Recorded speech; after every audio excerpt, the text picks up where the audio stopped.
pleased to have such a great group. We have a couple of people who are missing who will be here next time, so it'll be even better. And I think we'll probably start off the meeting, and I want Sarah to be here for this, with introductions so that you can all tell who you are. And let's see, what would be a good question or something else that you could tell about yourself? Maybe who you feel you represent, or who we've assigned you to represent. That would be a good starter. And then if there's anything else that you want people to know about you before we start our work on this committee, then that would be great to have that. So we're a little late getting started this evening, but we'll try to do better next time. So it's always good to start and end on time. Because we do respect your time. We really appreciate the fact that you're giving people to be here with us. Richard Townsend is the planning director, and he happens to be away this evening, so he can't be here. I'm the senior planner, Deborah Nicholson, and for Lincoln City. And this is, Richard has been spearheading this project, but we also have other committee people on the staff who are on our project management team. And we have one person who is not on the staff who's on our project management team. And so, Patty, why don't you introduce yourself? Okay. You just did. I'm Patty Crowan. I'm not on the staff. Steph said, I'm a planning commissioner in the city of Lincoln City.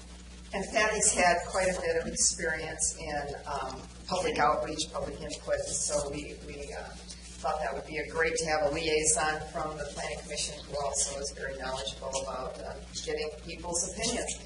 And also on our staff we have Kate National, I'm assistant planner. I'm the one who will tag you with emails a lot. And thank you all for being here. Yes, and Allison. Allison Robertson. I'm with Lincoln City Urban Renewal and City Economic Development. Chalmers, City Manager. Tori Arsatorres, Executive Director of the Lincoln City. Todd Richardson, Parks Oh, Board. wait a second. People, Sarah doesn't know. I want you to hold off until she's here to listen. When you're ready, we're going to let Yeah, I did a little introductory exercise. start. Yeah. Are we running? And No, we're not. It's not on yet. Oh, we're not. Yes, it is. Okay. I should mention, before we start, that we are broadcasting and taping this, streaming it live, and it's available to watch later if you want to see yourself on TV. Okay, Sarah, are you ready to listen? Yeah. So we can have our members introduce themselves. Hold on, I want to do a little exercise before everybody just goes around. Oh, okay. Yeah. Well, and let me introduce Sarah Singer. Sarah is a consultant with J. Rowe and Company, and she is helping us with our visioning project. And so, yeah, I'll turn it over to Sarah now. Great. Well, thank you so much. I feel so honored to be here and to be working on this project. I, as Deborah mentioned, worked for J. Rowe and Company, and prior to doing consulting work, I worked with the city of Tualatin as a deputy city manager, and prior to that, I worked down in Southern California for the city of Rancho Palos Verdes, and prior to that, I worked for three different cities in the Kansas City metro area. So I worked in city management for about 15 years before making my segue into the consulting world, and worked in primarily the city manager's office, but also a variety of other departments. So I got my passion working in public service, but my favorite thing about working in local government was always getting to work with the community members and do community engagement work and strategic planning. And so that was where I made the switch. I also trained at the Grove Consultants in San Francisco to do graphic facilitation, so that's what you're going to see behind me. There are lots of graphic facilitators that have amazing artistic skills. I do what I can with what I've got, so I will warn you that whatever I write on the board, there's no spell check on the sheet. So if you see a spelling mistake, just politely correct me. There's always some English teachers or somebody with an English or literature background, and it just drives them crazy. So don't hesitate to interrupt me. We can correct it if there's something on there that's bothering you. So tonight we are going to kick off this visioning process with you guys as our vision team. And Kate was nervous as far as who was going to show up tonight, but I would say pretty pleased with the turnout. This is really it's a great indicator of how much you care about your community, and that's really been my reaction when we started the outreach earlier this summer, going out to various community events and just starting out with doing some intercept surveys and then also launching an online survey. I've been going through all of the comments and kind of organizing those. We'll talk about that later. People love Lincoln City. They love living here. People are excited for the opportunity to share their thoughts on what Lincoln City could be going forward over the next 20 years. They're excited to tell you about what they love about their community and what things that they hope never change. And so you guys are just in the perfect place to be working on such a project. Because there's a lot of enthusiasm and passion for this community. So I'm excited to be working with the team and with the community, and excited to get to know all of you a little bit better. So I thought what we would start with is just a general overview of what we're going to cover tonight. So we'll go through this little introductory exercise. Then we're going to talk about the project. I have some PowerPoint slides over there to kind of guide us through that conversation. We'll talk about the public involvement plan and some of the strategies that we've outlined. I'll give you a little preview of the outreach that we've done over the past few months and what's coming out of that. And then we'll talk about some other opportunities that we have going forward, where we hope to get this group really engaged in helping with that and being a part of it.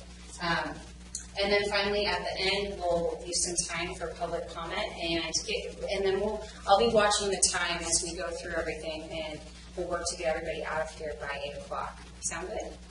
All right, so what we hope to get out of this meeting tonight is get the vision team on board with understanding the purpose and the process that we have before us. And then also gathering your input on it. If there's something that we missed, or if you have an idea or a suggestion, I want you to speak up.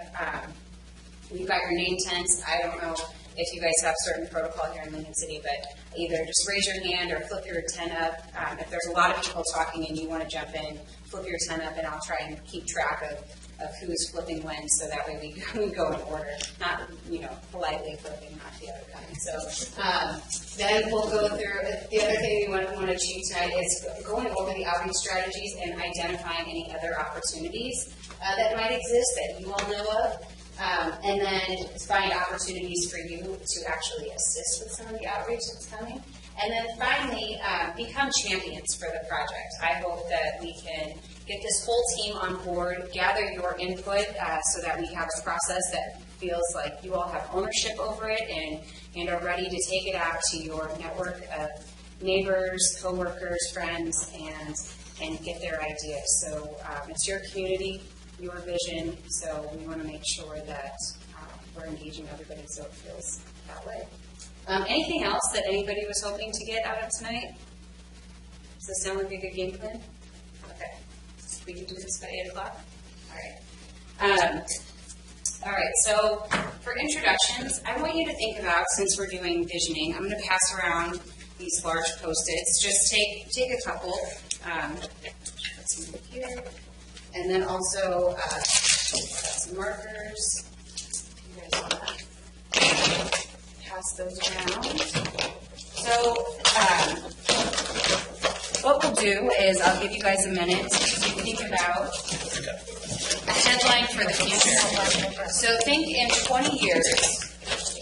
20 years, you're either still living in Lincoln City or you're coming back to visit, and you pick up the local paper, although probably, who knows if even newspapers will exist by then, they'll be all online. But, you pick up an iPad or whatever the latest technology of the day is, however people are getting their news, and you're reading through the headlines. And so imagine what that headline would say. What would you hope to see in 20 years? So take a minute to think about that, and then what we're going to do and write it. So these Post-its are extra large, so you can write really big on them. And so write that down, and then what we'll do is we'll go around and have everybody do their introductions and then share what their headline for the future is. You know, Sarah, I was at a meeting earlier today, and it was about resilience, and you're supposed to write the worst headline that we could imagine for 20 years from now, and then the best headline. But this one's the best. This is, yeah. This is the best one. I mean, unless your vision for Lincoln City is that it just, you know, it's something terrible. I hope that's not the case. That's not going to be the first of all. So, but Deborah, good. You've got some practice already. Yes, I did. Does everybody have a pen or a marker ready to do more? Good. Yeah. And staff, you should participate as well. I got more markers if you like.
All right, looks like people are starting to.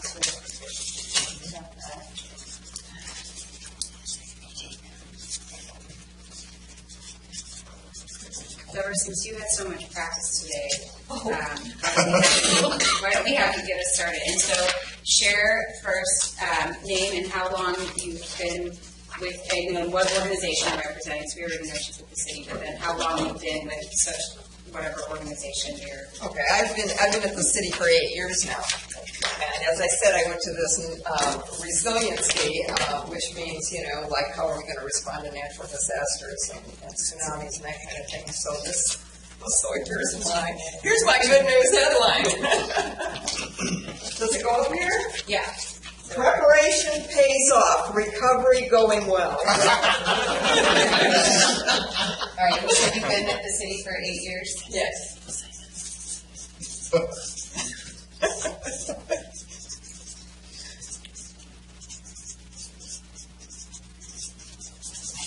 Okay.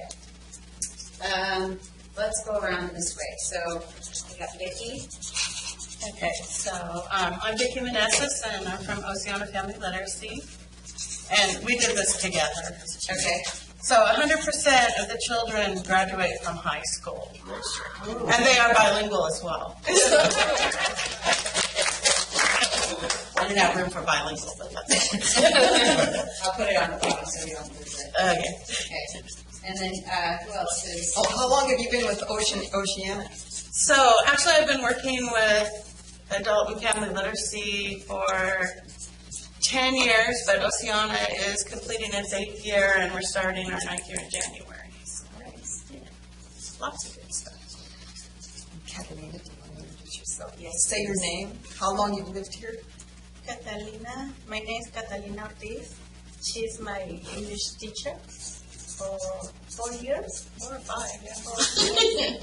I know a little bit, but I need more. I hope one day speak English very well.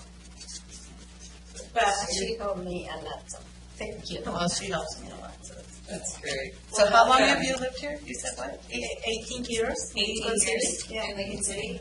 Okay.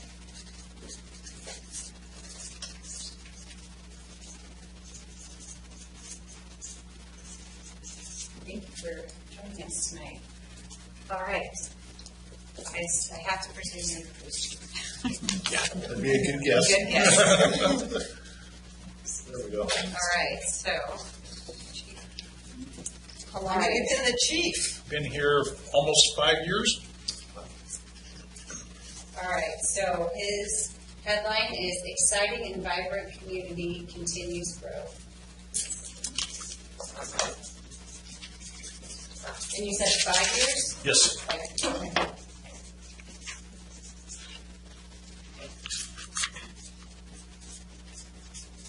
All right, what do you have next? Nick? Nick Lupo, representing Lincoln City Public Schools. I've been here for 5 years. It's my 5th year here. And mine, you can read it if you'd like. Taft 7 through 12 is a model school. Yeah. Of course, it would be. Looks like that. That's right. And how many years did you say? 5? That's my 5th year. And you're the principal at the I'm the principal of the elementary school. elementary school. The intermediate school. Thank you for being here tonight. All right, Bob. Hey, my name is Bob Gibson. I'm president of the Bay Area Merchants Association. I've been in Lincoln City for 29 years and had a photography studio for the last 10 years. All right, and headline, the city is landing the Launching. the fifth year satisfaction needs and desires survey. And you said Bay Area merchants? Correct.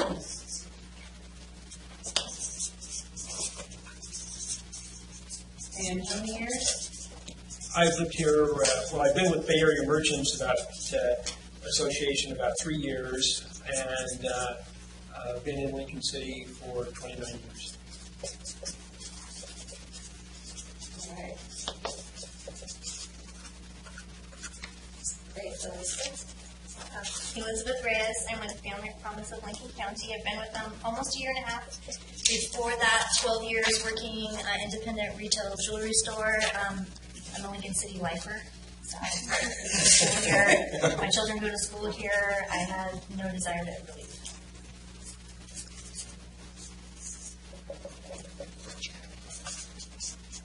And Elizabeth, just, I'm sure everybody else knows what it is, but what, for my benefit, what is Family Promise? We house and work with homeless families in the Lincoln County area. Okay. Great. This is Oh, I'm sorry. Elizabeth's headline was Pristine Water, Air, and Land on the Central Oregon Coast. Self-sufficient and sustainable economy. All right, Laura. My name is Laura Joki, and I was recruited here to represent the Nell Scott neighborhood. I am a business owner, soon-to-be homeowner, but I've lived there almost 7 years. I'm a tour guide for the VCB on the Nell Scott Beach, talking about our local geology and beachcombing opportunities. And then I'm also a broadband and tech advocate for our economic diversity and a community needs advocate. Great, so you bring a lot of broad interests. Very good, okay. And my headline is Lincoln City, the Connected Coast. And how long have you been in the Nell Scott neighborhood? I've been in Lincoln City and Nell Scott almost 7 years. 7 years, okay. Great. All right, Steve. Hi. Begin. I'm Steve Griffiths, and I'm on the Planning Commission, my 3rd year. And before that, I was on the Parks Board for 3 years, and I've lived in the Nell Scott area of Lincoln City for 8 years. And my headline is Lincoln City receives national recognition for its outdoor education and recreational programs. Very good.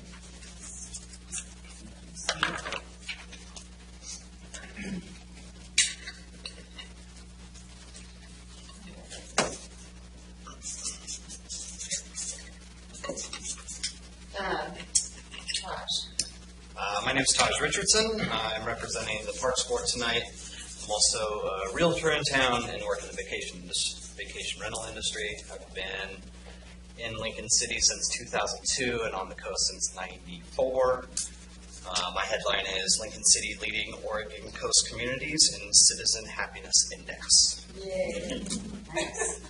You said you've been here in Lincoln City since 2002. 2002, yeah. Okay.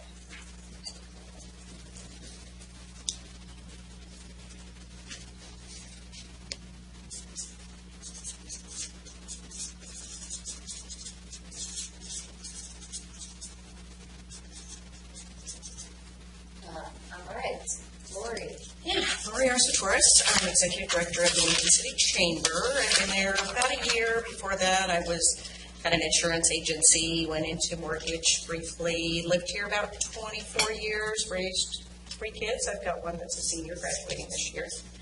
So my tagline is Lincoln City, the best place on earth to live, which equals traffic solved.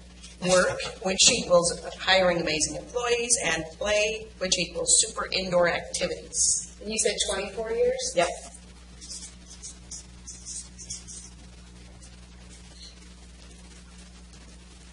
Thank you. All right.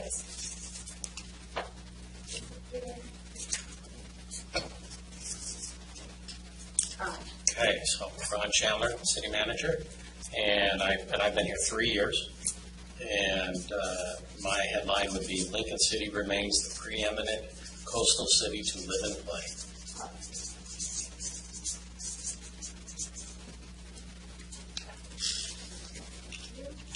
All right, Allison. Allison Robertson, Lincoln City Urban Renewal and Economic Development. And I've been here 11 years.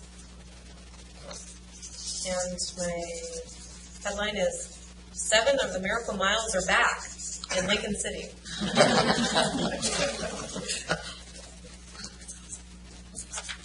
Okay, I don't, well, maybe I'll win later. Gotta be careful what questions I ask on the Pandora's box. All right, David.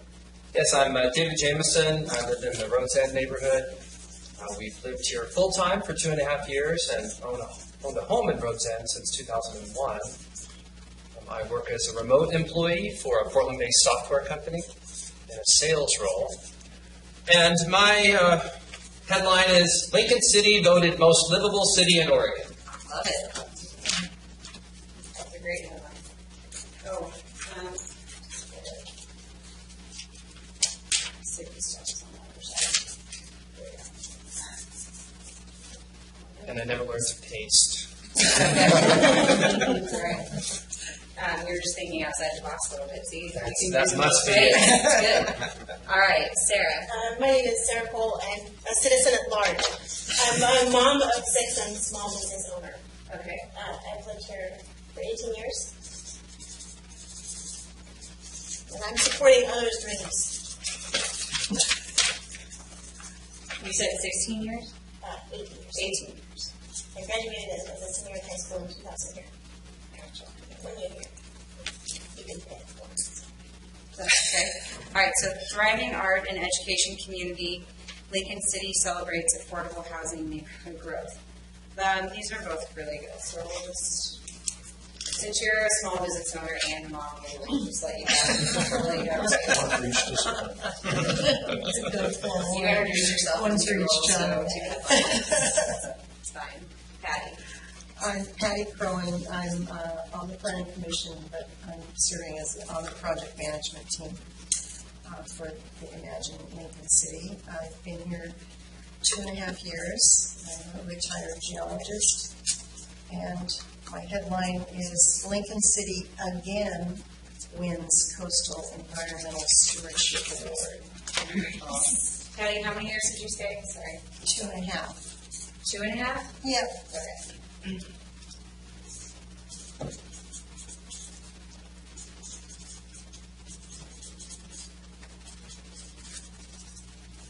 All right. Mary Jo. My name is Mary Jo Curlin. I work at Samaritan North Lincoln Hospital for the last 2 years. Before that, I was with the Lincoln County School District for 7 years. Proud to live in Lincoln City. I live in the Ocean Lake neighborhood and recently moved to another neighborhood And my background is journalism, so I literally was trying to write a headline. City wins National Award for Housing Solutions. I hope it doesn't take 20 years though to win that award. Let's hope not. So, Based on what we've heard so far, it's definitely a priority in the outreach efforts. And Mary Jo, how long have you been in Lincoln? Almost 8 years. 8 years, okay, great.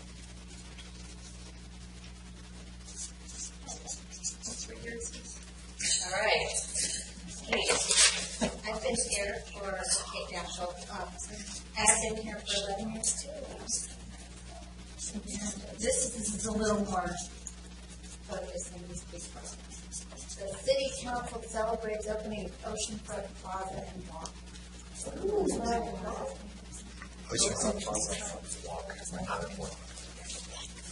All right.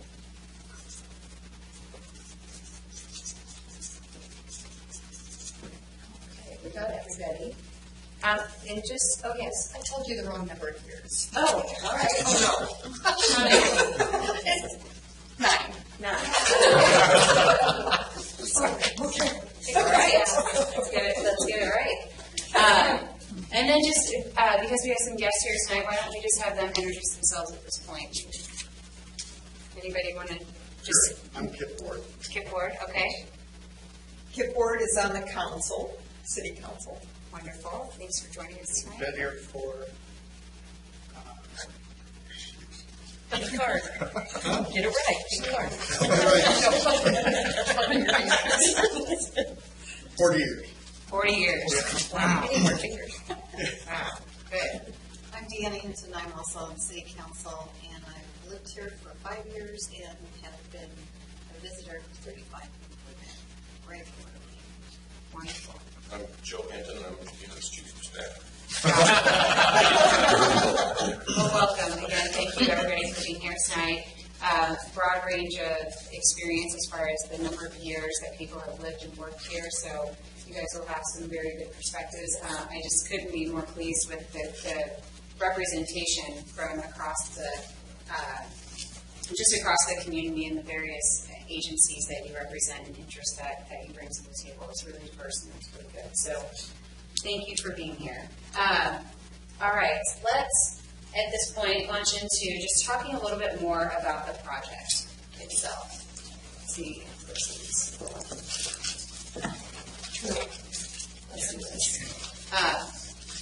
All right, so we already kind of talked about what is entailed in this presentation. So community vision, let's talk a little bit about that. So what is a community vision? It's all about inspiring participants to think beyond the immediate need of today, the issue of the day, and describe a bigger future or a bigger vision for the future. So like I know an issue of the day today is affordable housing. And while that issue may persist over time, you don't want to just your whole vision to focus just on affordable housing. You really want to think bigger and broader than that because there's a lot of things that you're going to want for your community in the future. A community vision, the public involvement process, and this whole process that we've designed is really meant to generate meaningful input through that accessible process. The resulting input from all of our outreach efforts helps to formulate the vision plan itself. So there'll be what the plan will look like at the end will be some various vision statements, some action items, and we'll actually identify potentially some partners that might help to lead those actions to implementation. This whole process is going to help to also inform the city's comprehensive plan update. In addition to all the ideas we receive from citizens, a lot of times these visions will come together and they'll be the list of things are all like, oh, those are all city projects, and that's not the intention here. That's why this group is really diverse. That's why we're really reaching out far into the community. Is because these actions are things that any group in the community could potentially implement. So think beyond just the lens of what services are offered by the city or the county. It's really bigger than that. Think about all of the social service sectors, any nonprofit and neighborhood stuff. It really the schools, the sky is the limit, and that's what we've been putting in our materials, but it truly is. The sky is the limit, and you should be thinking really big and really broadly. What we'll do as we gather all the input, and you'll start to see themes emerging. We're going to talk about some of the themes we're already starting to see emerge just from our summer outreach. And we'll organize those, we'll organize all those ideas around the themes and start to think about what partners might be good to associate with the various actions and help us refine some of that information into actually implementable actions. So we want people to come together. The solutions should be shared solutions, and that is the purpose of having this vision team in place to represent the various entities and help us identify some of the partners that might actually bring the vision to life. Okay, Deborah's going to help yes, us this was Richard's slide, so I'm going to stand in. At the top, it's pretty small print, but it's talking about what this is. It's a community engagement program with one overarching goal to create a guiding vision for the way our community looks, feels, and functions over the next 20 years based on input from the people who live, work, play, and visit here. The reason that we wanted to do the visioning project right now is because we are getting ready to start an update of our comprehensive plan for the city. And that addresses all kinds of things. Some of the things that we've already done with other projects, like our transportation system and economic needs analysis and housing needs analysis, economic opportunities, and buildable lands and housing. So we've been working on these things, but we want to pull it all together in an update to our comprehensive plan, and that will provide a guide for how the city functions in the future, what we prioritize, and in our activities and also in our expenditures. So one thing we've noticed we've been missing, I mean, we deal with each of these different topics individually, but we really need to hear from the community what you want your community to be. Overall, what are we looking to achieve? What kind of community do we want to be? So that's why we're doing it right now. It's about engaging everybody, and we have a pretty good start right here. Our vision should reflect the ideas of everybody who makes up our community. So that's it. Okay, so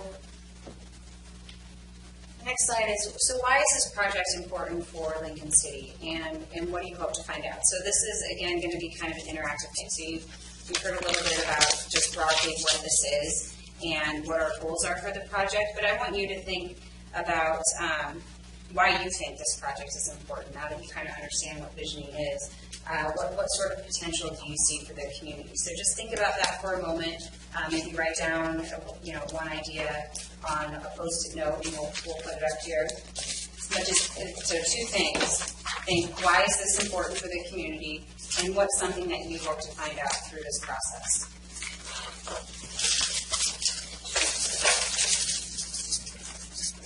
I feel like I should have some Jeopardy music. I'll think about it next time.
somebody has a thought on why this is important, why you think it's important, we'll start with Patty and then Laura. Okay, so Patty says it's good to have goals to work towards. Absolutely. Laura, what do you have? Mine kind of builds on Patty's because without a goal, it's hard to step towards what you want and away from what you don't. I'm going to say something great across the table. Sarah, what do you have? What can an individual do to help shape the community their position?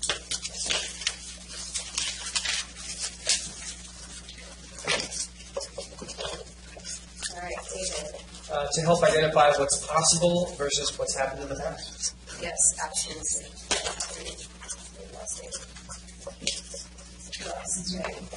Community effort. What was that? To guide community efforts. Guide community efforts. Tom?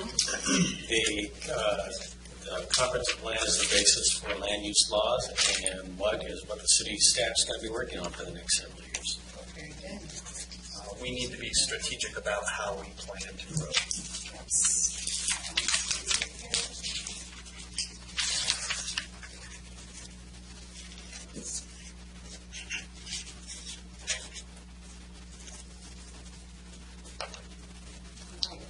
So by expanding our vision, we can expand our economy and attract new visitors. It's not just the beach, it's the headlands, estuaries, rivers, forests, and streams. Okay, it might be a little too political. Being proactive instead of reacting, in particular representing the needs and desires of working families and other disenfranchised groups who don't have the time or money to put their wants before city council on a consistent basis. I hope for positive solution-based outcomes. Great. And we should have maybe gone over this earlier, but ground rules for this group. Just everybody be supportive. Come in and don't be afraid to share your thoughts. Everybody just be respectful. I think it kind of goes without saying. This group doesn't strike me, but don't be nervous if you're afraid something's too political. I feel like this is a respectful group, and all is going to be okay. The project can address the concept of essential and not sufficient as far as community satisfaction. Yes, very good. Project's important because to help align community members, local businesses, outreach programs, and city organizations to reach a common goal. So in short, drive change and make improvements. Yes, love it. Identify or how to stimulate and sustain that growth. Good. Okay, it is important because it is giving a voice to those who are the key. Absolutely right.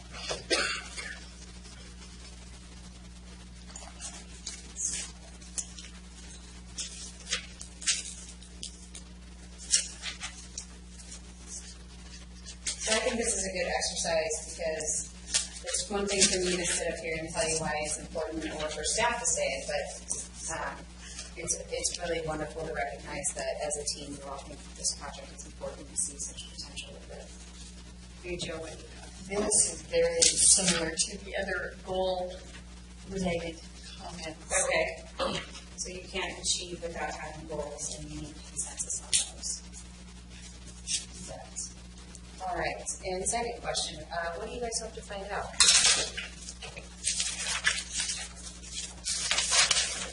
Patty says collaborative problem solving works. Indeed it does. Any other thoughts on that? You're so good. Did you already shout it out? Where the community wants to go. Yes. Okay. Did you already read it earlier? Okay. So establish long-term goals and plans for sustainability. Hope to find out what is most important to locals and visitors. Hope to find out the interests we share in common. Curious about the real pulse versus assumptions. What possibilities and visions and how to achieve those together. What the citizens feel are unmet needs. Same. Yep, okay. Wants, needs, and desires of the One, community. okay. And how this process will move forward. Oh, and Mary Jo, this over here. What type of community do we want to be? Who are we? And where is city planning to invest next? All right, did we miss any? Mine is hope to get a comprehensive community vision well established. Did everybody hear that?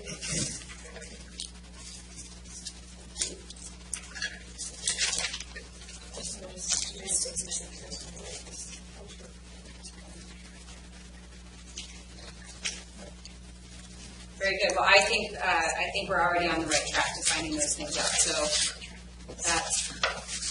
that is a good start. So next, I want to talk a little bit about stakeholders. And actually, Patty is going to talk about stakeholders, and just kind of talk about the process of how we got to this graphic. Got it. So, for a process like this to be successful, you need to have the broadest base input that you can. So we did a little exercise when we initiated this process, and we brainstormed all the various groups within the city that we could think of. All the people who would have an opinion, would be impacted, and could provide input into a vision for Lincoln City. So this graphic is showing you how that brainstorming session broke down into groups. So you can see we had businesses, we had the city council and the various committees within the city, the educational community, public service organizations, both volunteer and for-profit. We talked about some environmental groups. We certainly wanted to involve the youth in the city, since they will be the adults in 20 years that will be here. There are some vibrant neighborhood associations in the city, so we certainly want to involve them. And then the community cultural groups, and certainly the tribe would certainly play a role in that. So that's the set of Lincoln City stakeholders that we're hoping to reach out to in this process.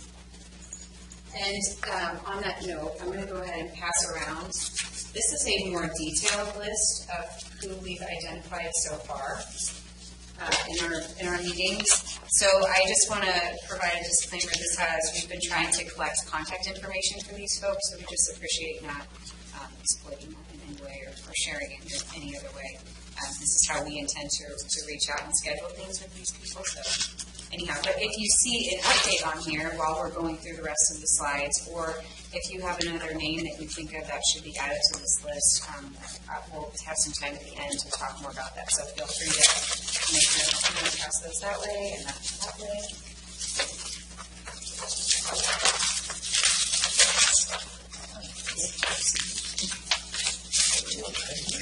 So next up, I have a little video. If you haven't seen it already, if you've been in any of the previous Planning Commission or Council meetings where we gave you this, or it's available on the website as well, you've already seen this. But in case anybody hasn't, it's just a few minutes. If you play it now, it's just kind of a quick overview. Imagine Lincoln City is a chance for you to share your ideas for the future of our community. The City of Lincoln City is developing a community vision that will guide us over the next 20 years and reflect how our community wants to look, feel, and function. We want to hear from everyone who lives, works, plays, or visits here. Think about the future and think big. We want your ideas for improvements to transportation, parks, arts and culture, housing, education, the economy, environment, and more. You will have lots of opportunities to share. You can take a quick online survey, drop your idea on a video box located around town, participate in person on the street interview, attend a meeting, schedule a presentation, or visit with us at an upcoming community event. We will be collecting ideas through the end of October. Your ideas will shape our future. Imagine Lincoln City, the sky's the limit. To learn more, visit imaginelincolncity.org. It's really loud. All right. So just an overview of our timeline for this project. We kicked off with staff the process in May. We're doing our public involvement. We started in June with some of those community events. We didn't want to waste any time because there's lots of things that happen in the summer here. It's a great time to be reaching all the people who visit Lincoln City. So we took advantage of that, and we're out there in the summer months. And we're hoping to wrap up our outreach by the end of November. That timeline could change a little bit, but right now we're on track to be scheduling all of these things through the end of November. The vision development, so that's kind of already started. As the ideas have been coming in, we've been organizing the information, and so we started doing that just earlier this month. And then hoping to get this to the council, a draft vision, so it'll go through this team. We'll have some discussion, we'll start to craft some of those actions and refine those statements and get a draft to bring to the council sometime in December or January. Recognizing that there's holidays that fall in those months, so we'll work around that and make adjustments as needed. So I know a lot of people have holiday commitments, so don't panic with the schedule being where it is. We've got a little flexibility there. So the public involvement plan. So we started with mapping out all the stakeholders, as Patty mentioned, and then we did this is kind of what on this slide, an outline of what the public involvement plan looks like, and I believe it was part of the packet that Kate sent out. But at a high level, here's what's in there. We looked at an overview of the community. We identified some outreach challenges. Then we came up with a list of various activities and strategies to address any of the challenges that we identified, and then some assessment tools to be able to verify how we're doing with various outreach strategies. So community overview and outreach challenges. So over here, this chart on the right-hand side just talks a little bit about the demographics of Lincoln City. And the reason this is important is because as we identify the various tools that we're going to use, and the people that we're reaching, we want to make sure that we're reaching people from these various cohorts. In this presentation, I can send it out via email to the team, or Kate can send it out afterwards if you're interested in having the information. Some of the challenges with the demographics here, as far as outreach challenges, there's a variety of age cohorts and definitely some younger families and children. So we want to make sure that any events that we plan are family friendly. So we're going to be planning an open house, hopefully in November. We'll talk about that later. But making sure that we're making that very friendly to people with children. There are lots of, not lots, but there's definitely multilingual folks in the community, so we want to make sure that we're accommodating that as well by translating our materials. Reaching the youth community, that's something that's really important. So when we're thinking 20 years out, that's, some of us will be fairly old or maybe even not here anymore. And so we want to make sure that we are actually planning things for the future and engaging some of the kids in that outreach. Adults 55 and over. So there are lots of adults 55 and over. There's quite a few retired folks that live in Lincoln City, if you're not already aware of that. And so I actually got to go to the senior fair last Tuesday and talk to quite a few of those folks. And so that was an excellent opportunity to gather their input. But we want to make sure that we're reaching those people. Another thing that's unique to Lincoln City is this renters, owners, and second homeowners. You don't find that everywhere where we do outreach. And so being able, those people have diverse interests, right? And so being able to reach all those folks is really important. And so on our survey materials, you'll notice that we included a question as far as do you live in Lincoln City? And even when we were out at the events this summer, that was the first question. Do you live here or are you just visiting? And if you live here, is it full-time or do you just live here part-time? Because that kind of helps us to identify, okay, well, how many full-time residents are we reaching versus how many visitors have we reached in our outreach? And so you'll see we still have a little bit of work to do on engaging some of these various cohorts. And engaging the tourist population. So I can tell you just from looking at some of the numbers from our surveys this past summer, we've definitely hit the tourist population quite a bit, and we've received a lot of that input already. So that's really good. So outreach activities. So we've designed our tools and our activities to be able to reach those folks that I just talked about, those various groups. So we have a project website. If you haven't been there, It's imaginelincolncity.org. Even if you went to imaginelincolncity.com, it would still get you there. On the project website, just some general information as we start kicking things off here a little bit more with the vision team and have things related to the open house and you know, the draft vision and stuff. We'll be adding more content to that. Right now on the site, there's the opportunity to take the online survey. If you haven't done that yet, you should definitely do it and share it with your networks. We also have developed some social media tools. So we have a Twitter account, a Facebook page, and an Instagram account, and we've been posting and doing some advertising through those tools as well. Social media is great because you can. We'll need to do this a little bit more robustly with Twitter, but you can cross-promote on partner accounts. So even if we don't have a huge following on our Imagine Lincoln City accounts, the CVB, right? Research Bureau, am I saying that right? VCB? What? VCB? VCB, thank you. It's different in different communities. So VCB, they have a huge following. And so if we can cross-promote some of our content on some of those other sites, that's a really great way to reach more people. So if any of your organizations or your neighborhoods, if you guys have social media accounts, you can go out to our accounts and just share, which is a great way to help engage more folks. We've been already using ad campaigns to target the population and broaden our reach. It's amazing what you can do on social media, and it's really been cool to see the uptick that you get in survey responses if you just spend, $10, $15 on promoting some of your content.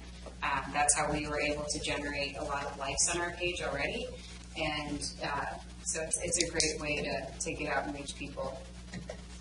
Finally, we've already developed the one short video, and we're going to be working on a couple others as we get through this process. And then the email addresses, we're collecting all of those to also be able to do some e-blasts, which are nice because people can forward those to their networks as well. Outreach activities, so the community events. We were at the Farmers Market this last summer, the Sandcastle Contest, Chowder and Brew Fest, the Fall Kite Festival, and the Senior Fair. Those are some of the things that we've already been out to. If there's other events that you think are worthwhile, please let's talk about that here in a little bit. What we have still yet to do is, well, we've got the vision team in place. We've already talked about how great this is because you guys represent so many different groups. We'd also like to get out and do some stakeholder interviews. So some of the people on that list, various community leaders, it's really nice to be able to sit down and do more in-depth interviews with some of those people. So hopefully we'll get some of those on the calendar here soon. Community group presentations. This is one where I really hope that the vision team could potentially step up and help with some of these. So we'll be putting together a toolkit for all of you with all the things that you would need to have a conversation about the vision plan and engage people. If there's a particular community group that you are already engaged with, say they have a monthly meeting or a quarterly meeting, and you can get on their agenda to just get 5 minutes, we can have fact sheets for you. We could have a couple of PowerPoint slides. There's a fact sheet, so just a variety of things in that toolkit that you could use to share those with whatever community groups you're already engaging and meeting with and help to gather their input as well. Focus groups, so as we sort through the data and have some of those emerging themes, we'd like to also have some more in-depth conversations about that. So we know for sure that we want to do one with some high school students, and I've already reached out to the principals this week about that. I haven't heard back yet, but anyway, hoping that we can sit down with some students and talk about what they think about some of these ideas that are coming forward. What do you think about the elementary school kids? Do you think they would be interested in participating in this? It depends on what the questions are and how deep you want to go. For elementary school, one of the tools we've designed is we have this greetings from Lincoln City, this imaginary postcard, and I'll talk about what we did with that at the senior fair. But we have a blank version of this. It's like a coloring sheet, and we could do a little activity, a contest of sorts, offer some sort of prize, a coloring competition, and have them draw a picture of their vision on the back of the postcard, or imagine they're sending a postcard. So could do something as simple as that, but just an idea. That postcard, just to since I already brought it up. We had this at the senior fair last Tuesday, and so we had the postcard image up, which people were very curious about what that was. And so then we had the blank version sitting on an easel next to it, and people were able to post their comments on here. And so what we told them, we were like, imagine this is a postcard from the year 2037, and you either live in Lincoln City or you're here visiting and you're sending it back to somebody. You know, what would you put on that postcard? What would you say? And so people posted all sorts of ideas throughout the day. So you guys are welcome to come up here and take a look. But we heard bocce ball court, arts for schools, food trucks. So there's a variety of things up here. Somebody wants a Lowe's. A Lowe's, yes. Lowe's, Home Depot, Target, yeah. And then some people are like, no big boxes, so you hear a variety of things. But anyway, it's interesting to come up and check it out and see what people were saying. So focus groups. So those are to come kind of towards the end of our outreach period. And an open house. So I mentioned we'd like to do this in November. We tentatively have this on the calendar for November 14th over at the community center, correct? Yeah, at the community center. And so we'll be working with you guys to gather your ideas on what we should do there. How I like to see open houses go, I think the most engaging way to do it is to not have it be too formal.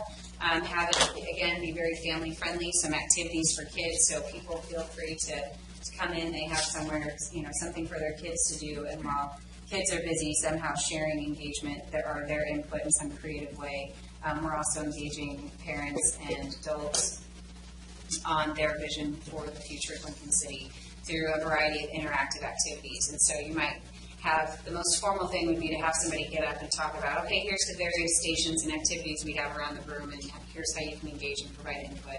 And then maybe have some members from the vision team leading some of those activities. What was the date for that again? November 14th. Thank you. So if that raises any alarms for anybody, if that is like a really bad night, let me know so we can make adjustments. But I'm seeing people put on calendars, so I'm hoping that we're okay. The intercept surveys, that's what we were doing at this past summer. I know there's a farmer's market coming up this weekend. I think it's the last one. Is that true? They are, okay. But they start in 2 weeks indoors. They do? Okay, so again, that's another opportunity to engage with people. That was the first event that we did, the intercept surveys, and they're really simple.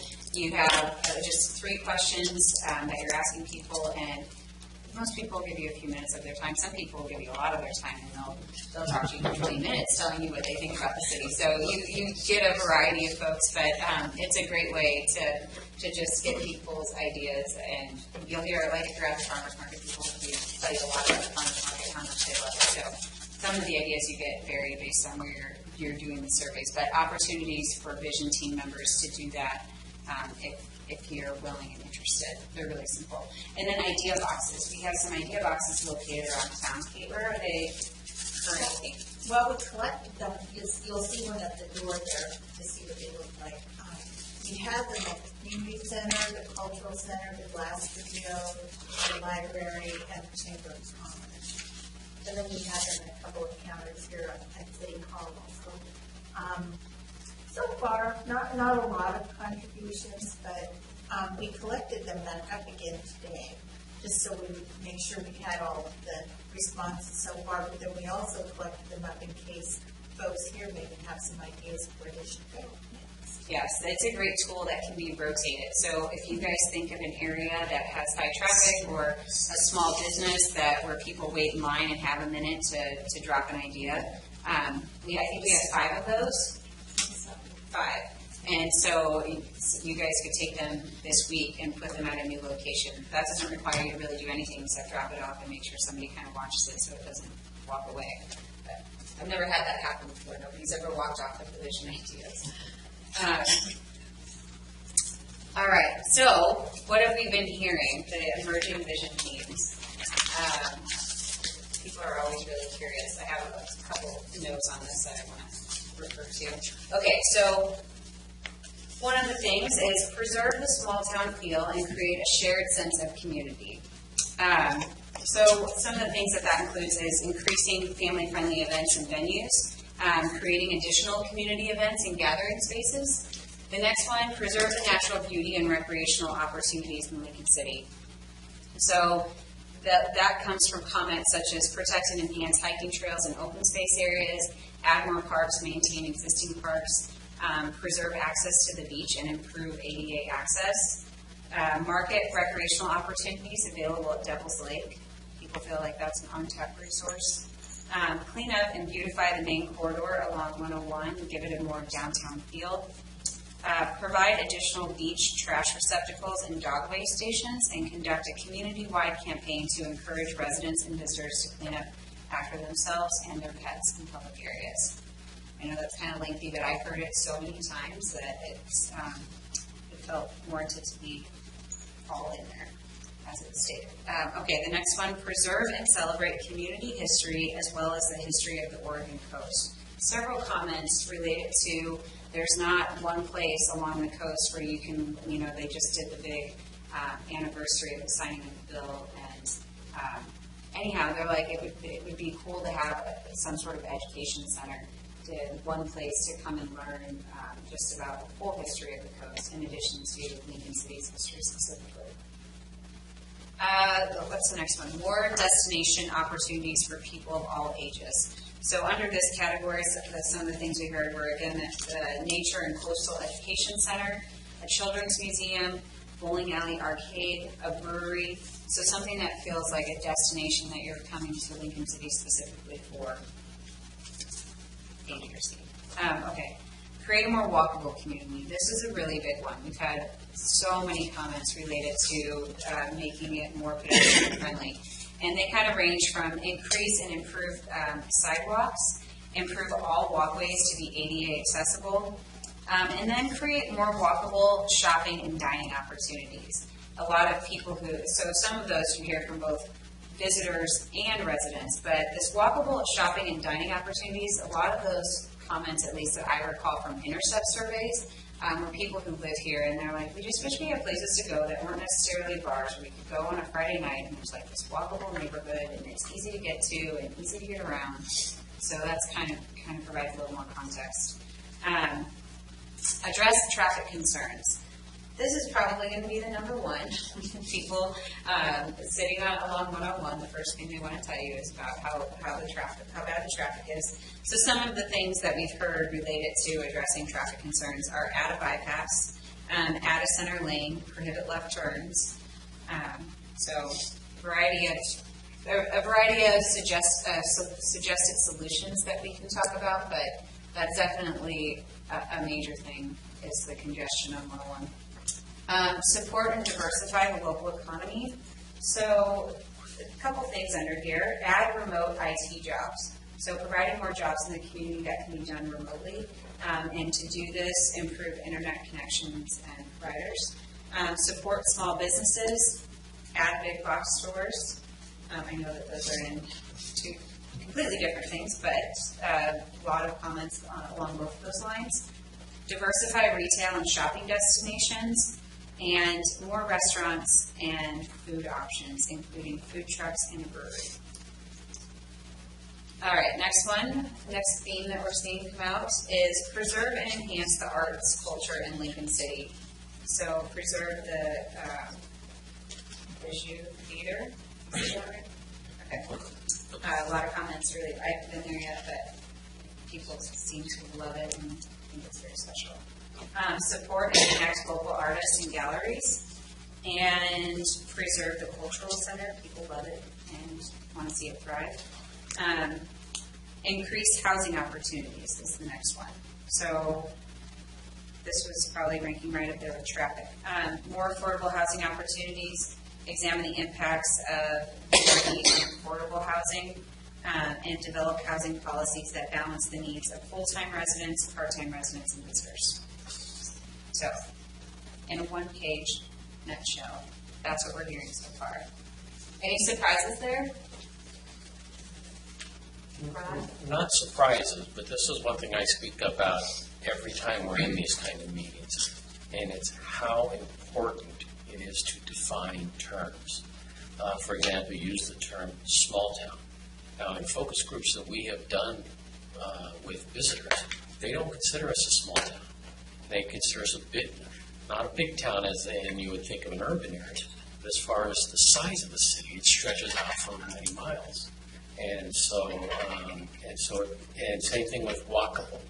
You know, as planners, we often think of walkable means you can walk to the amenities. Many people I've talked to say walkable, they say, yeah, my neighborhood's great to walk my dog. And that's what their definition of walkable is. And so it's really important as we go through this that we define terms so we know exactly what it is we're talking about. So on that note, one of the nice things about the survey, so while I created, this is very general, and I spoke to it very generally, people were more specific in their comments, so we do have all of that backup information where we can, when you say walkable, we could probably have several statements that come out under walkable that help to define that more, and we can flush through that in focus groups as well. So, Andrea, we're on the same page. Got it. Thank you for raising it.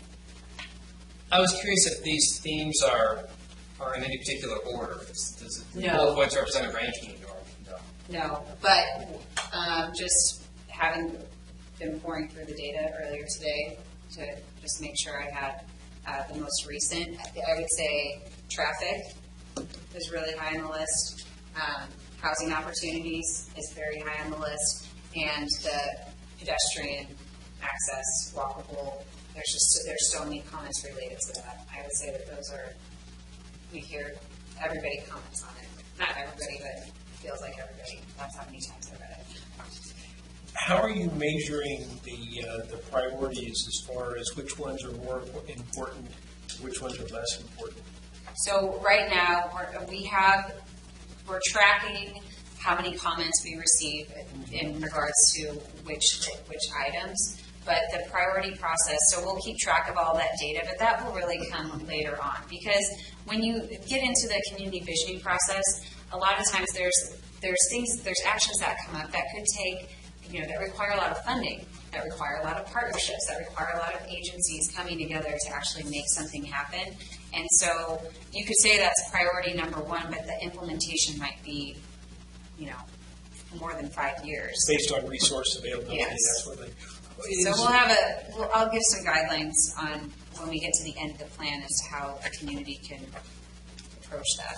A second question, along with the questions that you ask as far as what's important, for instance, the housing or the traffic, do you also have the respondents been asked how they feel in a general sense about whether they like Lincoln City or whether they're not happy with it? Yeah, you're actually leading me into sort of the dependent variable, if you will, to kind of measure. So in the online survey, we collect more information to that effect. So I just pulled a couple of pieces of data. So over 60% of the people, so we've received about 190 responses to the larger survey. And so out of those responses, over 60% feel happy and relaxed in Lincoln City. Almost 70% of the respondents rate it as being a beautiful place, with 60% saying it's friendly and relaxing. So Lincoln City makes them feel happy. It's good. I'm not sure how to articulate this, but how do you separate out people expressing frustration with a problem like traffic and taking it to the next level? Okay, how can we be transformative about that? What might be a potential solution to that? And with the housing, we all realize we need better workforce and affordable housing. What are some potential solutions to that? How can we turn it into being a transformative vision for our future? So that's a great question, and probably something I didn't spend enough time talking about earlier. So the most powerful thing about community visioning is really this right here. It's the partnerships of people in the community coming together. I'll share an article with all of you at the end of this week. I'll send it out to the whole team. But so we've done these visions in Beaverton, Hillsborough, Tualatin. I was really involved with the Tualatin vision when I worked there, and to this day still am. And It's been incredible to see some of the transformative things that they did just because they outlined a vision and then people came together and said, this is really important for our community. And I'm going to work, the chamber's going to work on it in the city and our local businesses to move the mark on this. And that's where you see transformative change. And that's really the power of community visioning, is the engagement pieces and the relationship building that you guys are doing. And it starts right here with this team and all of you as champions. So this article that I'll share is called Collective Impact, and it basically describes, it's a process that lots of organizations use, but it is so relevant to the community visioning process, and it really is truly incredible what can happen. So get excited. It's a good thing. Any other questions about any of this stuff? Okay. So just to kind of give you a snapshot of where we are with our outreach. How are we doing on time? So far, the Intercept survey, so the various events that we've been at, we've done 130 surveys there. Our online survey responses were at 189. We've been out to 5 events. We're doing the morning radio shows, like the beginning of each month. I think is it Wednesdays? Tuesdays? So we've done 3 of those shows so far. There's a couple more to come. If we have any people who like to be on the radio, happy to take volunteers. And then the idea boxes, as we mentioned, those have been around for the week that goes out, I think in July. Or just before the eclipse. That's right. So they were out in August, so we could do better if we could find some more high traffic areas to put those. So those are some of the highlights so far. That's where we've received the information. And again, variety of comments. So these are a bit more specific, but more signage to highlight recreation amenities, incentive programs to improve storefronts, pedestrian-friendly community, food trucks, children's museum, nature center, maintain trails and hiking opportunities, maintain good access to healthcare, improve traffic by adding a bypass, center lane for the left-hand turns. So that takes this. So unique themes. Every community surfaces some unique themes. However, I know that Newport's working on their vision. As I mentioned, I've worked on those other community visions, and there definitely is some overlap. Like you'll hear things like, we want our community to be a more livable community. Who doesn't? Who doesn't want that? So don't be surprised when some of the stuff that comes out sounds somewhat similar to some of the other communities, because there will be some of that. But there will also be a unique set of goals based on Lincoln City's unique community character and geography. Like I said, tourist population, you guys are going to have some unique comments and actions around some of the things that come with that. Let's see. Partner buy-in. So there's always some communities who also do visioning who fall a little bit short in the process. And the reason why is because these ideas require some expert crafting. And that's where the partnerships and the relationships come in. So we'll have lots of ideas that come out, but in those focus groups and through working with this team, we're hoping that you'll share your wisdom about how some of these ideas could actually apply to Lincoln City, to make sure that the language is crafted in such a way that feels relevant, it feels flexible, because I'm not personally going to be implementing that. You guys, your community and your community partners are. So we want to make sure that the language is flexible enough so that if some community partner is assigned a specific action, that they're ready to take it and run with it. Let's see. We also want the vision to be related to any of your other master plans that you have. So I know you guys just did a big parks master plan. You have a transportation system plan in place. So those things don't just go out the window. They're all very relevant to crafting the actions that end up in the vision. So whatever's in the vision should be consistent with those other plans, or we should have a conversation about where the major differences are. So gathering the wisdom of the masses and the insights of the individuals who are sharing this input, and that's how we'll get to a unique community vision for Lincoln City. So here's the ask, right? We knew that was coming at some point tonight. We need your help.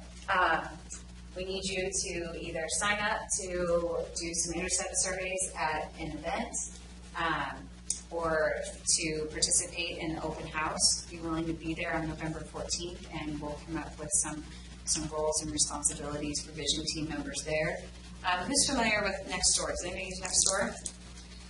It would be so wonderful for you guys, and I can even send out some template language to post this on Nextdoor and just share the survey link. It would be another great way to get some engagement from the neighborhoods.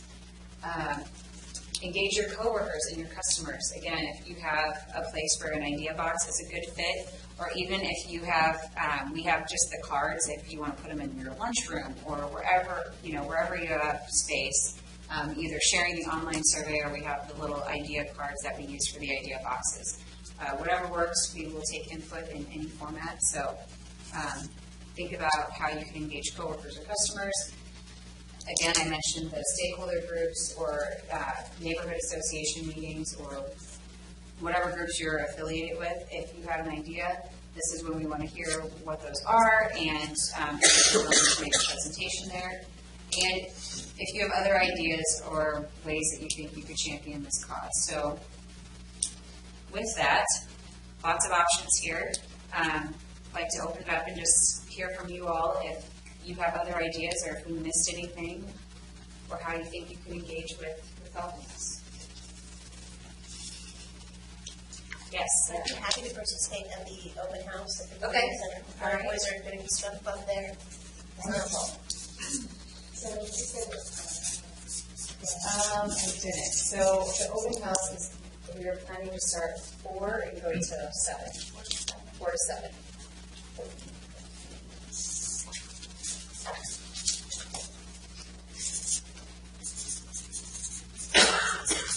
All right. Other ideas or volunteers? For that one. Okay, Steve. Great.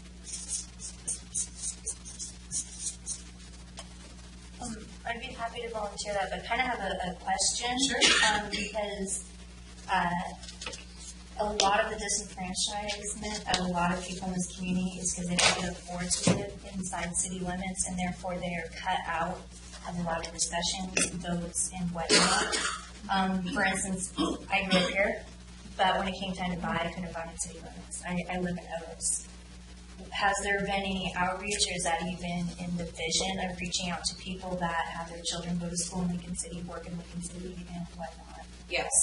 So the way we set this up, and some communities handle it differently, but because of the nature of Lincoln City and its surrounding areas, it's people who live here, work here, go to school here, recreate here, visit here. All those, all their ideas are relevant to the vision. Has anybody contacted, there's like the Salmon River Grange Hall and Rose Lodge. There's both the Otis and the Rose Lodge fire halls that are very active with the fire department. There's the Panther Creek Community Center. Maybe we get the ID box up there. Okay. Does that sound good? Yeah, I mean, if we don't have those on the list yet, are Katie, are you jotting those down?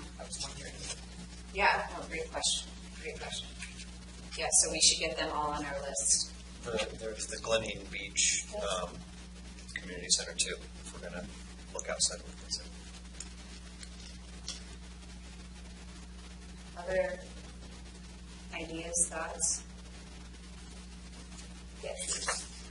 On your surveys that you do, and also your survey taking at different events, who are you surveying? Where do you get that data from to determine who to put on your list to survey? Well, so the online survey has simply been just through promoting it through social media and through the website.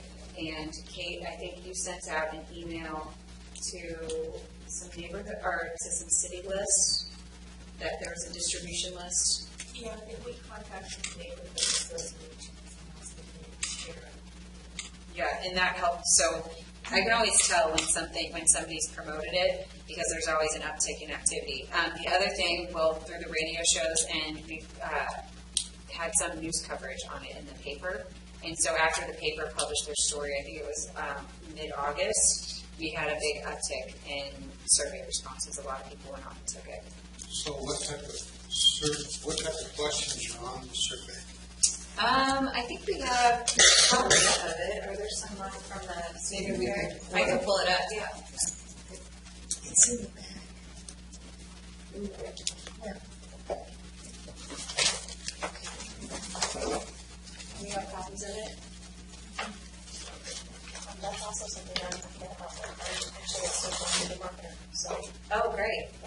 I've got a group of about 400 parents of students. That would be fantastic. Yeah. Okay, let's talk about how we can make sure you have everything you need to promote it. And I'm a co-leader next door for the Roseanne neighborhood. It includes the Palisades neighborhood. Okay. And then there's the neighborhood association of Roseanne, and we have an email list that's about 400 people. I send that out using Wix. Okay. And I can include something about this on that. That would be great. Yeah, I have all the project branding. I have different content that you can content based. Yeah. Okay. All right, David.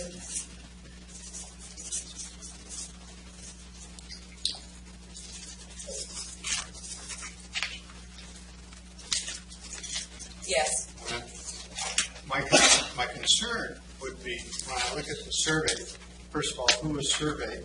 Because if we survey someone that's already here, they've kind of been they've been filtered out, because if they didn't like it here, they would be somewhere else.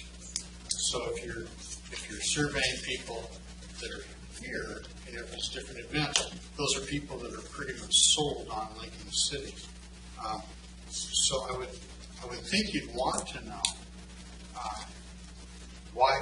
what people don't like about Lincoln City, even though that's a hard thing to, it's not something you want to digest. But when you have a question, being in Lincoln City makes me feel, check all the apply, and they're all wonderful things. Oh, there were some people took advantage of the other box to write down the not so wonderful things. And I'm not picking on it. It's just no. I know what you're saying.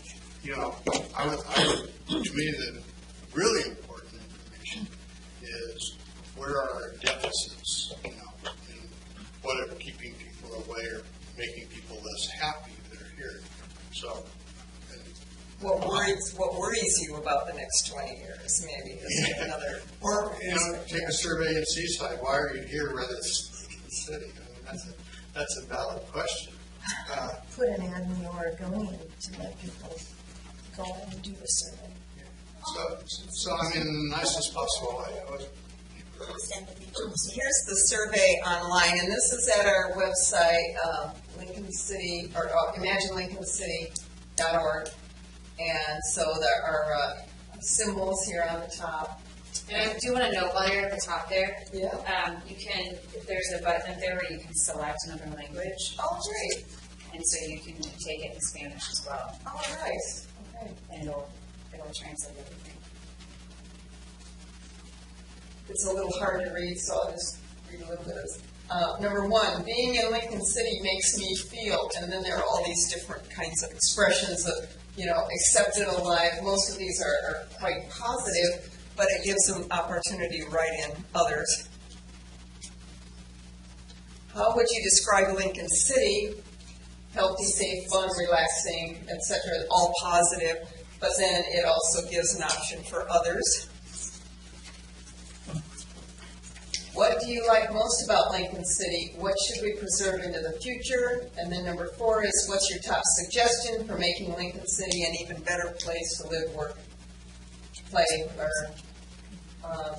If you could change, enhance, or add anything about Lincoln City, what would it be? How would you do it?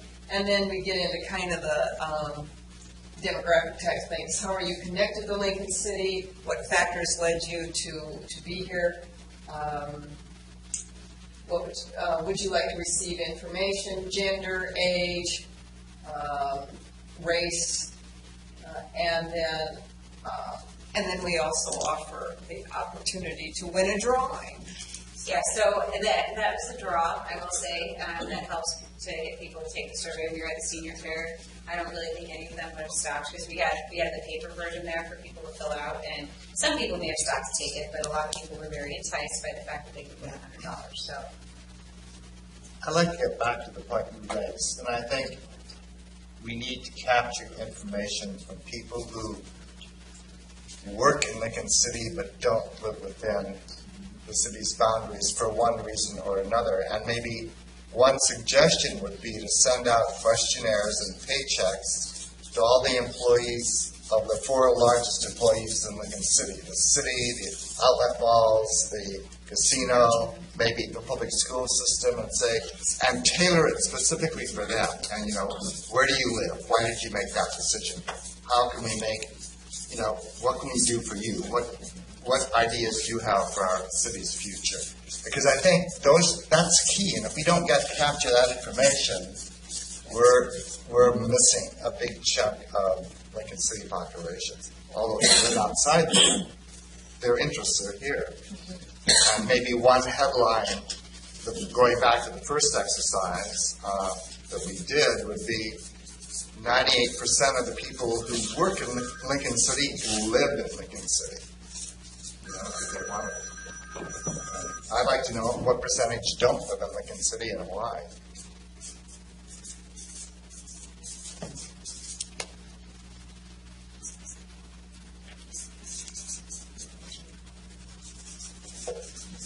I think some of the changes. Well, that's a good question.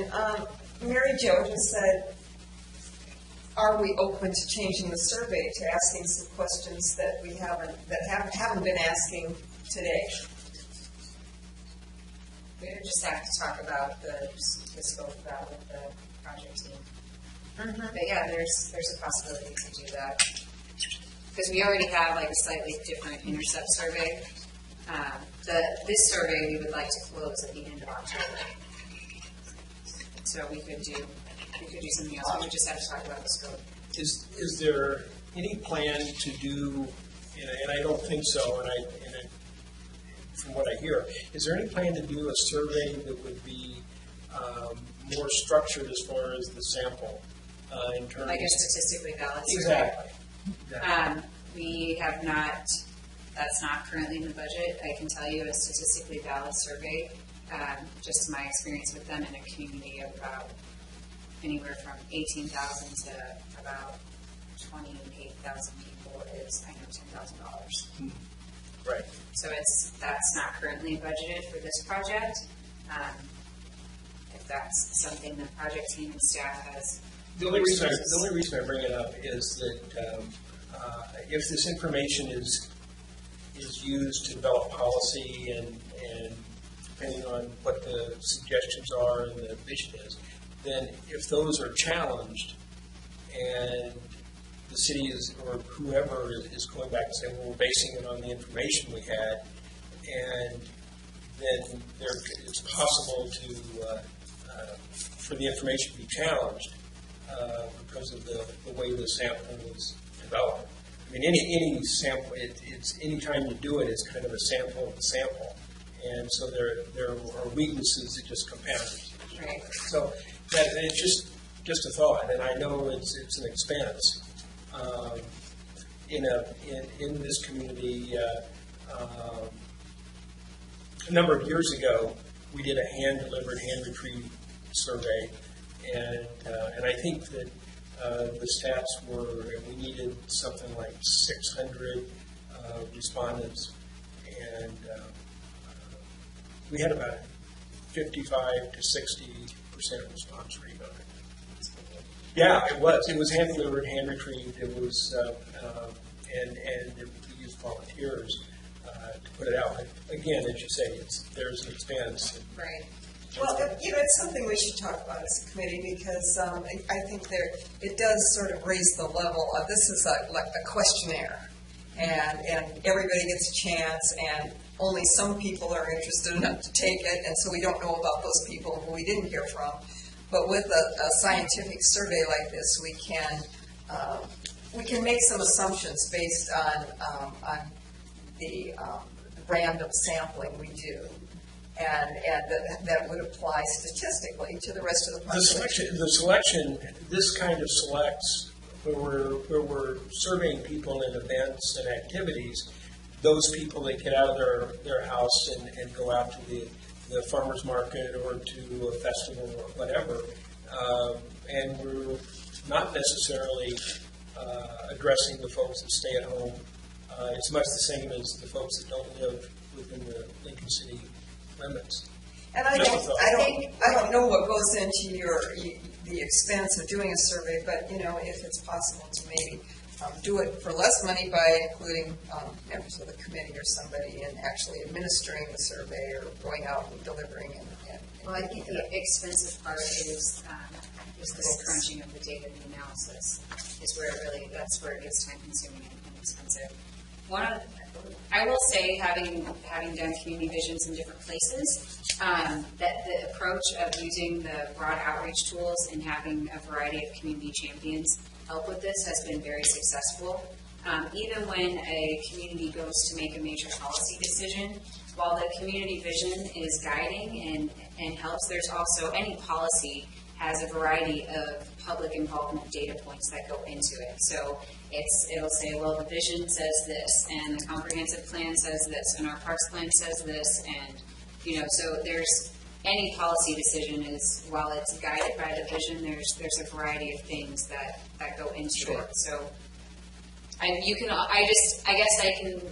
also seen surveys done where you kind of do this less scientific version, just broad outreach and rely on community networks to gather information, and also do a statistically valid survey where you spend a lot of resources conducting that, and they're not as far off as you might think.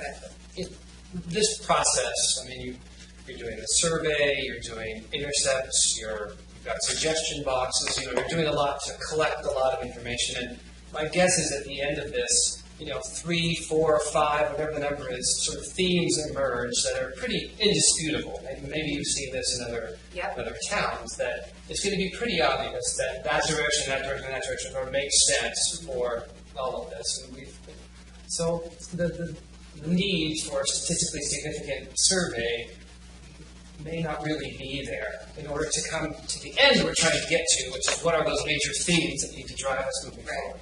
So Mary Jo, were you thinking of something in particular that, I was just following up on the conversation I was hearing here with people questioning the way the survey was written. Mm-hmm. So, pretty much a complete document, I believe. We couldn't add any negative feelings under number one at this point. You could, the people taking it can write it in, but it's sort of asking if they're feeling happy and content rather than, what is bothering them or worrying them. We get there. We're just trying to set the tone in a more positive light, I think. And the intercept surveys are even different than this. So the most important information that we're gathering in the surveys are people's ideas, their input for the future. These questions you see up here were actually added after. The most important questions are gathering people's ideas for the vision for the future. It's kind of good to gauge, the temperament of the community, but more than anything, we want to know what people's ideas are for the vision. Let's jump back on top of it. If it's feasible, I would love, if you think it's appropriate to put the idea box at the schools, I could probably put one at my school and the high school. We do get a lot of foot traffic with parents. And that way, if a young adult wants to put an idea in there, it might spark some of that. Also, the survey piece, I could try to ask my staff to take the survey and then give some a little bit of people, because I have a lot of staff who live in Newport, or outlying areas that might help with that piece. And they're also, working in the community and are part of a bigger kind of box corporation type of thing. And my other piece is a lot of my staff are here and they're new, and they're here for a year and they leave. So kind of what Kip said is, why do they leave? Like, I hire them, I give them a job. Housing is probably a huge piece, but the job piece is there. So some people don't come because there's not enough jobs, but that's here when they come here. So, and then speaking from just the public school side, we do a lot of surveys or those kind of things, and then having something, the validity of one thing and then changing it midstream is kind of hard. So I think it's tough to do to change something midstream once you're doing, but the root of the survey, in my opinion, I think if you go back 3 slides, I think we didn't take any more surveys and we just ended the process there. We probably have 5 ideas that are going to come out the same in a month from now. Not saying that they're not going to give us better ideas, but whatever the next piece of the process is, if we say, hey, we all feel like traffic is the hugest thing, and we want in 20 years to make sure we have the best foot traffic and vehicle traffic, mill demand, if that's what we come out with, then we'll probably be able to run through that process. But whatever slide you were reading off that one page. No, and that's true. Everything you said, I was like, yeah, that's probably that's what you see. The responses we've received so far, over 300 people submitting their ideas. There's a huge list. Those are just a few emerging themes already.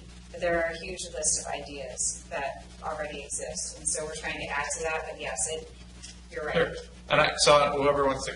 Before we leave, I'll grab an idea box or 2 and take one to my school. In the high school, we can place them there if you guys. That would be great. Okay, and I can try to do the survey with them. We can jump back to this in just a second. I do just want to share with you guys. Is there a committee of young adults at the school? I think if you talk to my lease, so that's probably who you're emailing, is if you look at their student body president and their association there, I think that's where you should go. They meet in a period every day. I think it's 6th or 7th period. So that's what I would try to ask my lease to say, can I come to the ASB club? And you have anywhere from freshmen, 7th grade, all the way to 12th grade, and they're elected officials of the building because they're students. And I would go to them and make them take the survey and talk to them, and then that would be the place to start, and then or tell them and then say maybe go get some ideas from your peers and come back. But that would be the place to start with my lease if you want to email her, and I'll talk to her about how the meeting went and tell that you might be contacting her. I copied her on the email because Richard Townsend, who couldn't be here tonight, he had already talked to her about the project and our ideas to want to get some youth engagement. So I think I mentioned in the email that we're interested in talking with a group of students in some sort of group format, so that could be that. And then also having some youth representatives sit on future team meetings here. That group of kids might be where we start, and then they might be kind of be able to balloon up from there. So however you can help us push that forward and get some movement on it, that would be great. Yeah, my son is in that ASB, so I'll mention it to him too. Oh, good. My daughter got an invitation for something 2 days ago. I wasn't sure if it was for this or not. Good. Well, yes, we'd love to have, since you guys are already here, just bring them along. Great. So I want to talk about these upcoming outreach events because it really points to some of the groups that we have not heard from yet. I feel like so far, looking at our numbers, a lot of representation from I hate to call them seniors, the 55 and better population. Feels more fun. You're welcome. Feels more fun. 55 and better. I know, exactly. So we have a lot of responses from that cohort.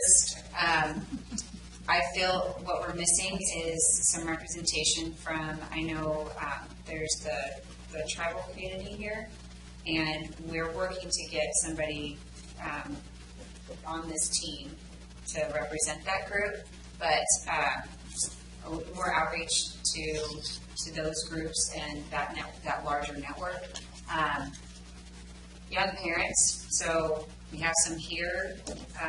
Parents are busy, I get it. Kids are, a handful and a lot to work with. And so anyhow, it's hard for them to take surveys or to just find out that information. So however we can get parent engagement would be great. The youth demographic is who we're missing. And the Spanish-speaking population. I know that there's a network of Hispanic people in the community, and that maybe don't engage in a lot of projects because everything's in English. So we have some translated materials, and would like to work to engage that population as well. So those are some areas where we're still seeing some gaps. Also, doing some more direct engagement with the business community is also really important. And I envision that to either be through, certainly the surveys are great, but some more ideas could come from more in-depth interviews. So doing some stakeholder interviews or having those folks participate in some focus groups. I'd be happy to walk them all and either hand out surveys or do what do you call intercept surveys. Yeah. Because something that I don't think has been discussed yet is I would love to see the standard of service increase in Lincoln City. I think customers should be treated the same here in Lincoln City as they would expect to be treated in Portland or somewhere else. I spent a lot of years as a retail manager, and we need to keep those standards. Okay, so Sarah, I'm going to put you down as willing to go out and survey businesses. And we can figure out what the best. It is. It's fun to be a street shopper.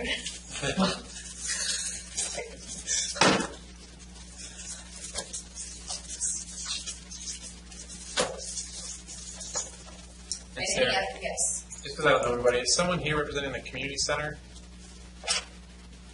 Well, yeah.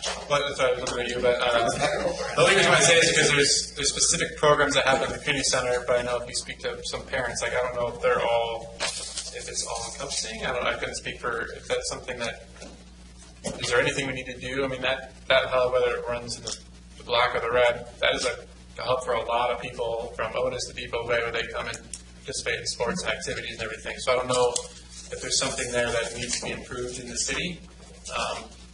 And I don't know if there's someone at the community center on the ground level that would be appropriate to talk about that. But I don't know if there's, I don't know about that piece. So I don't know if there is somebody that is there. If you could think about that piece, but because I know those were a lot of community programs come straight out of there, and I know a lot of families and parents. That's what they do with their kids. That's their Saturday. They do baseball, and they do soccer, and they do swimming, and those are the three things. If there's anything to do with kids, that's where you go. Yeah, there's not a whole lot of things to do with kids indoors and kids That was one of the ideas, was to have somebody do some intercept surveys at the community center on a Saturday. So if anybody has kids and activities or wouldn't mind doing, I mean, those are really easy because it's just 3 questions. It's really short, and that's a great opportunity to gather some of those ideas. Or even to have like an iPad or something where you kind of pass around and have people take the online survey. That one's when you get a little more. Yeah. If there are people who want to help out at the open house, you don't have to be there for the whole 3 hours. Right. I mean, maybe you've already said that. No, I haven't, but that's true. If you can participate for an hour or, that would be really welcome. And as we define how the schedule for the open house and the various activities, we'll send out some more information to this group and sign-up sheets so you can have some more information on exactly what it is you're signing up for. Any other ideas or things people want to sign up for right now? Again, we'll send out a follow-up email with some more specific things. Another idea we had, while we were talking about schools and we had it here, was potentially engaging parents at parent-teacher conference night, having some volunteers there to, while people are just waiting in line or hanging around to talk to various teachers, to just do short intercept surveys. I don't know if that's a possibility, but If someone wanted to volunteer to sit at a little table, they're more than welcome to. I can set it up for them. I have a tablet with the Wi-Fi access that I can volunteer for the project for them to just fill out a survey. that would be great. And I can volunteer my Wi-Fi if you want. Yeah, I know. What else? This as well. Yeah, if you're in the school, you should be good. But if someone wants to come, Do you know when those 2 weeks. are? Yeah, 2 weeks, 23rd and 24th. 24th, 25th. I should be back in town. Let me double check real quick. Okay. I can do it middle. Yeah, just talk about Lisa. I've had those things in the past. At minimum, I can volunteer tablet. I'll have to reach out. The night of the 25th and the 26th. 25th and 26th. Okay. I will definitely be back. And if there's times or whatever that most people know how to get hold of, or just email me. My email's on that list that you have in front of you. So, Laura, what do you think about asking people on your... Oh, I've been doing that right here. Oh, have I've you? already been sitting here doing that, yeah. Okay, well, tell them what you've got, you're going. Oh, I've already distributed the survey tonight to Lincoln City Vice Alberta, Friends of Lincoln City Community Action Committee, the Indivisible Lincoln City, Damn Portlanders in the Portland metro area, and several others. I asked them to help me on Lincoln City. Okay, so tomorrow, if I see a major uptick, I will send a message to let you know how many responses that resulted in. You're already up to 137 likes. I don't know if that was me or not. Wow. Yeah, no, before I think we were just over 100, so that probably. On that page. Uh-huh. We should have questions. Yeah. So that makes sense. Patty.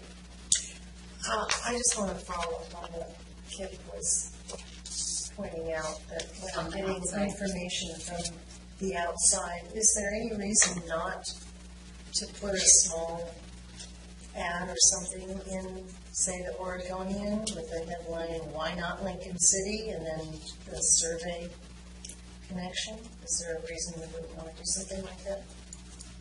No, I mean, even using social media and online advertising, because I don't know if you guys would actually want to put it in the print version versus doing an ad on Oregon Live, which is the online version. We could do both, but even on social media, you can set your target areas. Mm-hmm. So, I've been setting it within, I think, a 50-mile radius of Lincoln City, but we could set it somewhere else. We could do a 50-mile radius of Portland. Well, when you say Portland, Salem, I mean, the areas that people typically come to the coast from. Yeah, I mean, you could do a radius around Corvallis, around Salem, and around Portland. I get an amazing amount of visitors from the Boise Basin. Yeah, that's right, out of state. Mm-hmm. Amazing amount from the Treasure Valley. And you can do that. I think it's easier to do it through online targeting versus print publications. Our BCB director has, I think we've talked about this, has a big list of who visits here, and maybe that's also somebody who can reach out. Yeah. Well, I think the point is the people that don't visit here. Yeah. Why don't they visit here? Well, that's an interesting idea. And Ed might have, our director might have some information about that too. I think he's probably done some analysis on that. I mean, that's important. For example, is the traffic problem stopping people from coming here? Sure. That Well, I've heard people describe Lincoln City as that place you have to drive through to get to Newport. So we hear the same thing about Newport. It's nice to get their input. All right, other thoughts or suggestions? Okay, so this group is scheduled to meet. We have at least 3 meetings on the schedule, potentially one fourth one to wrap up the plan. And so our next meeting, we are looking at November 6th. Monday, November 6th. Time? Do we know yet? How did 6 p.m. work okay for everybody tonight? As long as we provide some food, nobody gets hangry, everybody's happy. 6 to 8, so it doesn't feel too late. All right, so November 6th at 6 o'clock, it'll be here. We'll be talking more specifically about the open house and how to engage various people to make sure we get a good crowd there that night. I'll be following up, well, me, Kate, or Deborah, or Allison, somebody from the team will be following up with you guys on some of the suggestions you mentioned tonight so that you have the tools you need to hit the ground running. Please use any of us as a resource. I think my contact information is on the stakeholder list as well. If you have questions or another idea or just a genius way to reach folks, like I said, the more info we have, the better your vision will be, the more it will reflect the values and the character of Lincoln City. So we welcome all of it. It's no bad ideas. Unless Ron says so. Oh, did I hand out a roster? I'm sitting here referring to it, and you guys don't have it. That would be helpful. Okay, so here. And if there's any corrections on there, please let us know.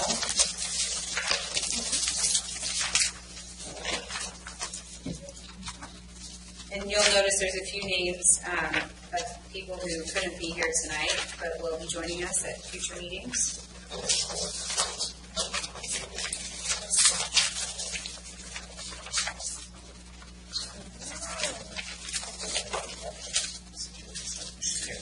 Okay, and any other public comment? Questions? All right. So everybody feel good, excited, happy to be part of it? All right. Well, thank you for being here tonight. Thank you for your ideas and your participation. And let's roll our sleeves up and get to work.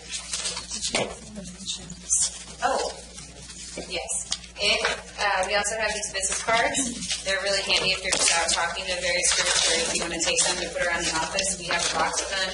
You're welcome to take a stack if you have a counter to put them on. It's a great way to just send, it's something you can send somebody away with. And we also have additional fact sheets if people want a stack of those as well. And we have buttons. And a few buttons left. I don't know, we're getting cleaned out of our stack after the senior. I'm a citizen at large. I have to. I don't know. I'm a child, then you can do that. Like I said, give me like 20 years.